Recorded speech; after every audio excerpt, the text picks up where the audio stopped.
Welcome to Telugu news. నేను రూపానాథళ్ళ.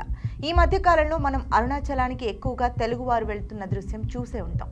ఇందుకు కారణం చాగంటి ప్రవచనాలు. ప్రస్తుతం ఏ యూట్యూబ్ ఛానల్లో చూసినా, ఏ FM రేడియోలో విన్నా, ఏ డిజిటల్ ప్లాట్ఫామ్ పరిశీలించినా ఎక్కువగా కనిపించేది చాగంటి ప్రవచనాలే.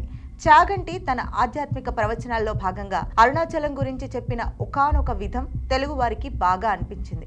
ఈ మధ్య చిన్న పెద్ద అనే తేడా లేకుండా అందరూ కలిసి భారీ ఎత్తున అరుణాచలం వైపు వెళ్తున్నారు.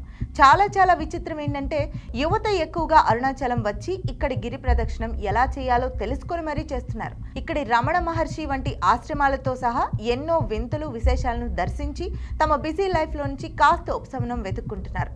కానీ వేణుస్వామి లాంటి వారు కొందరుంటారు. ఇలాంటి వారి వల్ల లాభాల కన్నా నష్టాలే ఎక్కువని అంటారు. రీసెంట్గా ఆయన నిధి అగర్వాల్కి కూడా ఏదో తాంత్రిక పూజ చేశారు. ఆమె కెరీర్ 3 హిట్లు 6 ఆఫర్లు కావాలని, ఎప్పుడైతే ఆమె అలా పూజ చేసుకుందో లేదో వెంటనే హరిహర వీరమల్లు పోయింది.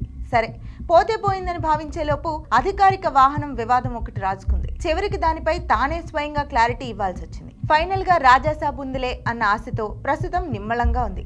ఇక వేణుస్వామి కారణంగా పోయిన ప్రాణాలు కూడా ఉన్నాయి. గత ఏపీ అసెంబ్లీ ఎన్నికల్లో జగన్ మళ్లీ గెలుస్తాడని ఇతడు చెప్పిన జోస్యం నిజమని నమ్మిన కొందరు చివరికి బెట్టింగులకు పాల్పడ్డారు. భారీ ఎత్తున డబ్బు పెట్టడంతో అవి కాస్తా పోయాయి. దీంతో కొందరు కోట్ల రూపాయల నష్టాల పాలై ఆత్మహత్యలు చేసుకున్న పరిస్థితి.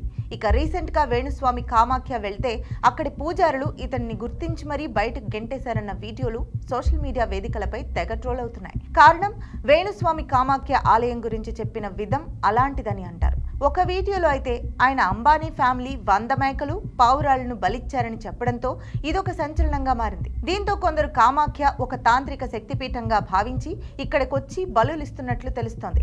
నిషేధమైన బలులు సంప్రదాయాన్ని వేణుస్వామి లాంటి కొందరు తాంత్రిక స్వాములు తిరిగి రెచ్చగొడుతున్నారని తెలుస్తోంది. కామాఖ్య పూజారులు ఈ విషయం గుర్తించి ఇటీవల ఆలయానికి వెళ్లిన వేణుస్వామిని వారు లోపలికి రానివ్వలేదని తెలుస్తోంది.